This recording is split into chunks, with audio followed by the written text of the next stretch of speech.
قامي دولت خلاړو د غټ خېټو کمیشن شو قامي دولت خلاړو د غټ خېټو کمیشن شو په برخه د غریبو شوې نهرې او بربنډې قامي دولت خلاړو د غټ خېټو کمیشن شو په برخه د غریبو شوې نهرې او بربنډې او زمونږ په ووټ ورسېدل لوړو مرتبو ته زمونږ په ووټ ورسېدل لوړو مرتبو ته نو خامخا به اوس کوي په موږ پورې ملنډې او بل شعر وسره چې دا سزا یې ښه ده چې حق نه وینې ړانده دي دا سزا یې ښه ده چې حق نه وینې ړانده دي وهي پړندو سترګو په غټانو پسې منډې یو دوه شعرونه نور د دې روانو حالاتو چې غلو ته په لاس ورغللې ټولې خزانې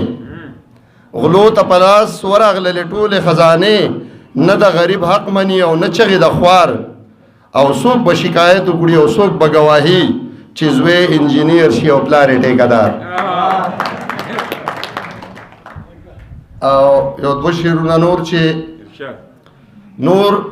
په دې دنیا کې څه دي خو یو ژوند دی بل جانان دی نور په دې دنیا کې څه دي خو یو ژوند دی بل جانان دی که رښتیا را باندې وایې بې له مینې عمر ګران دی ستا د حسن په مکتب کې صحیفې د مینې لولم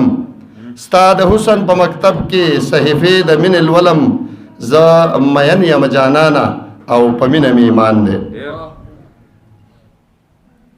او یو تازه غزل دی چې زه ستا د تصور د لوړ چنار په سوري ناسم زه ستا د تصور د لوړ چنار په سوري ناسم زه ستا د تصوف په لامکان کې ورکېدم په سر مې تور پټکې لاس کې مې توره د ایمان وه زه کله د غیر دینو په کاروان کې ورکېدم او خپل هر څه مې پناه کړل خو وجود مې پناه نه کو یو ساز کې د شبنم په باران کې ورکېدم او ما ویل چې یو سبق به د دنیا خلکو له ورکم خو زه به د هر دور په طوفان کې ورکېدم عجبه تماشه وه زه په ځان کې ورکېدم څه خوشې تصورو په بیابان کې ورکېدم په خیال کې لکه انور هسې روښانه ځلېدم خو شهاب د نیمې شپې وم په اسمان کې ورکېدم ویشتم خپل قسمت د نفرتونو په غونډانو چې زه د محبت په لوی جهان کې ورکېدم او ولاړو همدرد په تماشه د مخلوقاتو نادان غوندې په خارې ناپرسان کې ورکېدم ډېره مننه